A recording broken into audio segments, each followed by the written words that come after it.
আপনারা যারা দক্ষিণ কোরিয়াতে আসার স্বপ্ন দেখছিলেন এতদিন, নিজেকে গড়ে তুলেছিলেন ভাষা শেখার মাধ্যমে, অনেক কষ্ট করে টাকা পয়সা খরচ করে অনেকেই কোরিয়ান ভাষা শিখছেন, বা আপনারা পাশ করে রোস্টারভুক্ত আছেন বা পরীক্ষা দিবেন ভাবছেন বা আগামীতে ট্রাই করবেন, তাদের কাছে দক্ষিণ কোরিয়ায় আসার এই স্বপ্নটি কিন্তু ধীরে ধীরে দুঃস্বপ্নে পরিণত হয়ে যাচ্ছে।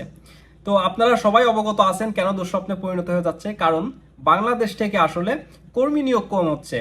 দক্ষিণ কোরিয়াতে ইস্যুর পরিমাণ কম বা শ্রমিক বা কর্মী কম আসতেছে, যার কারণে বাংলাদেশে যারা রোস্টারভুক্ত আছেন, দক্ষিণ কোরিয়াতে আসার জন্য যারা প্রস্তুত আছেন, BOSL এর রোস্টারভুক্ত আছেন, তাদের সংখ্যা কিন্তু কমছে না।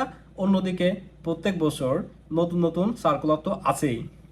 এই জন্য হয়তো আপনাদের কপালে চিন্তার ভাঁজ, দুঃখে মন খারাপ, কারণ আপনারা একটা স্বপ্ন মতো দেখেছিলেন যে অল্প টাকায় দক্ষিণ কোরিয়ার মতন এরকম একটি উন্নত দেশে এসে এরকম একটি ভালো হাইব্রিড ইনকাম করে খুব দ্রুততার মাধ্যমে নিজের স্বপ্ন পূরণ করে ফেলে যায়, এবং আপনার পরিবারকেও খুব সুন্দর একটা জীবন যাপন করার মতন উপায় বের করে দেওয়া যায়। সো আপনাদের এই স্বপ্নটি এখন ধীরে ধীরে দুঃস্বপ্নে পরিণত হয়েছে, কারণ একটাই, সেটি হচ্ছে আমাদের চাহিদা কমে যাচ্ছে দক্ষিণ কোরিয়াতে।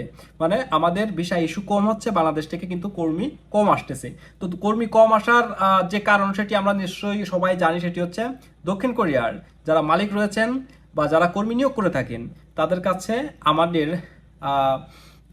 আমাদের চাহিদাটা কম, বা আমাদের পছন্দের তালিকায় আমরা এখন নেই। অন্য যেসব 16 বা 17টি দেশ রয়েছে বাকি, সেই সব দেশ, ইপিএসভুক্ত যেসব দেশ রয়েছে, সেই সব দেশের কর্মীরা কিন্তু আমাদের এই জায়গাটাও তারা নিয়ে নিয়েছে।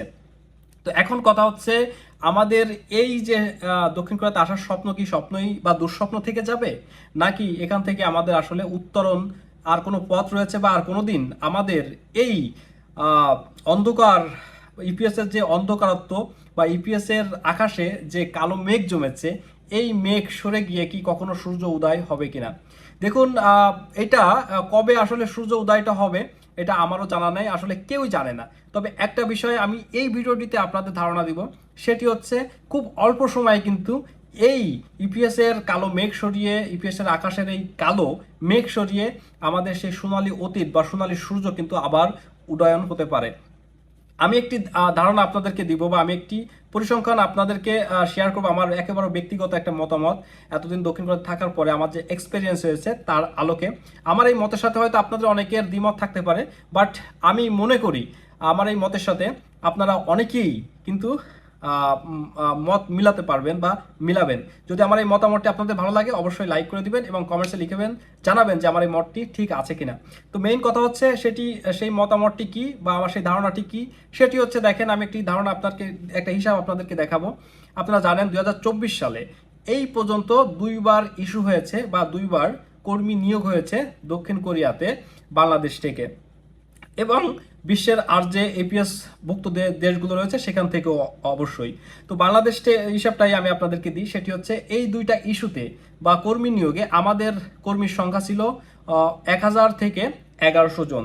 এই 1000 থেকে 1100 জন কিন্তু ফাইনালি দক্ষিণ কোরিয়াতে আসার টিকিট পেয়েছেন বা দক্ষিণ কোরিয়াতে আসার সুযোগ পেয়েছেন।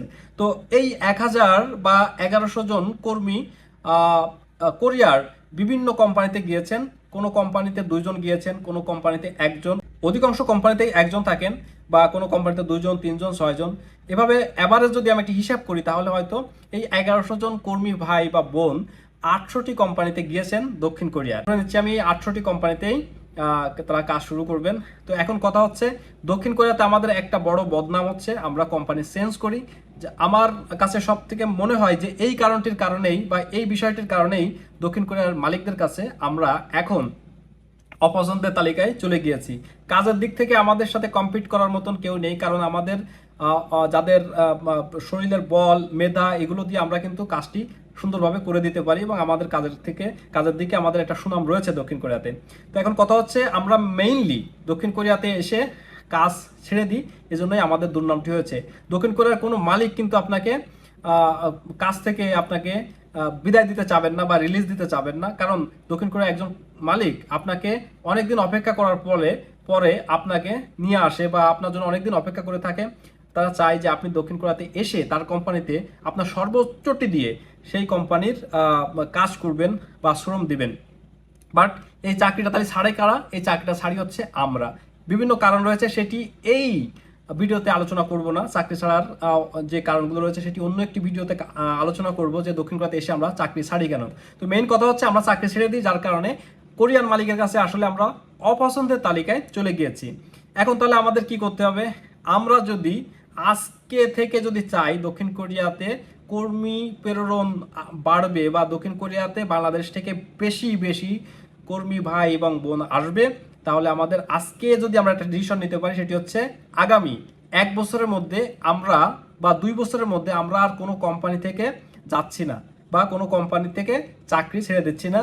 যে যে কোম্পানিতে আছি সেই কোম্পানিতে একেবারে আঠার মতন আগলে ধরে থাকবো আগামী 2টা বছর। তাহলে কি হবে?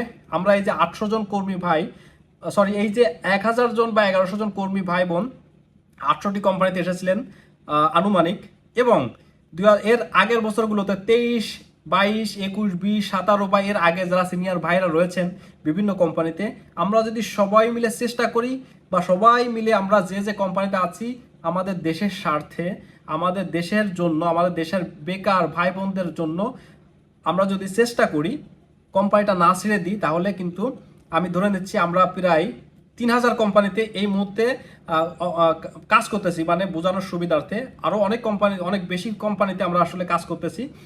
ধরে নিচ্ছি আমরা 3000টি প্রতিষ্ঠানে বা দক্ষিণ কোরিয়ার 3000টি কোম্পানিতে আমরা কর্মরত রয়েছি। তো এখন এই 3000টি কোম্পানির 3000 জন মালিক রয়েছে।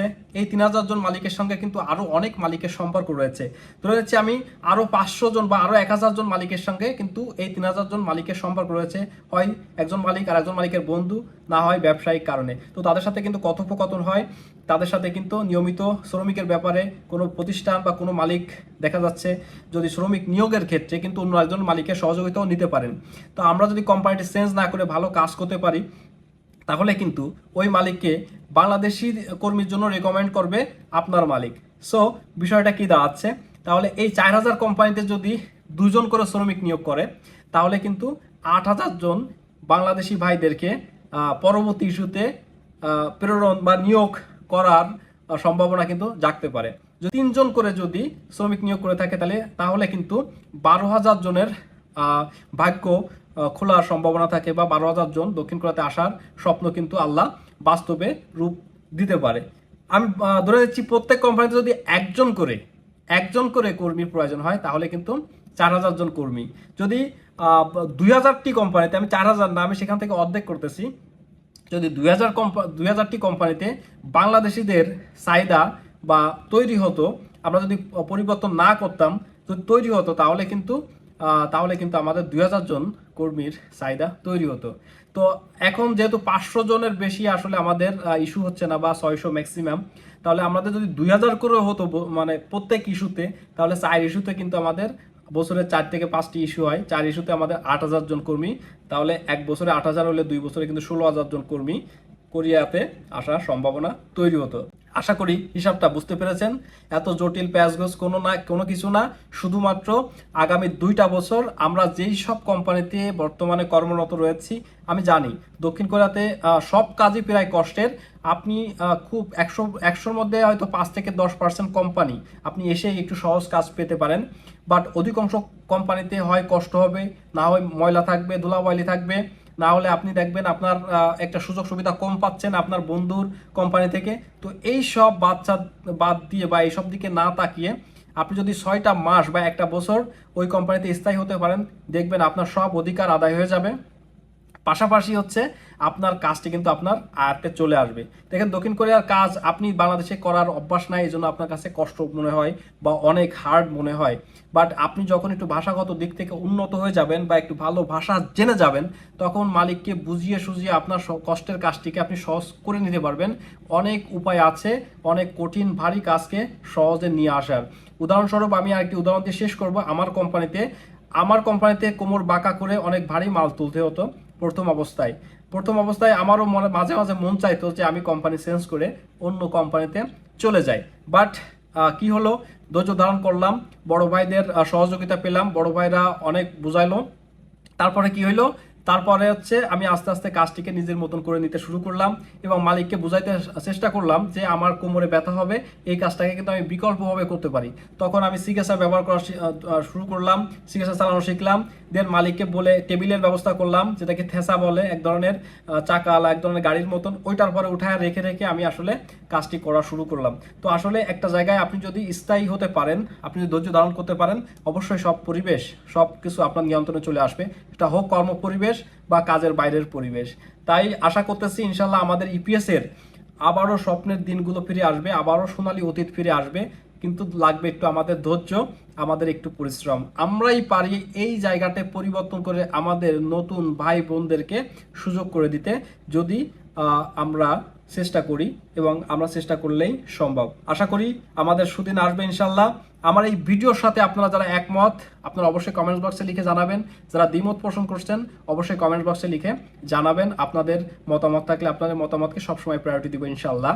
আর আমার এই আলোচনার মাধ্যমে কোনো ভুল ত্রুটি হয়ে থাকলে অবশ্যই ক্ষমাসুলভ দৃষ্টিতে দেখবেন। ভালো লাগলে অবশ্যই লাইক শেয়ার তো করবেনই।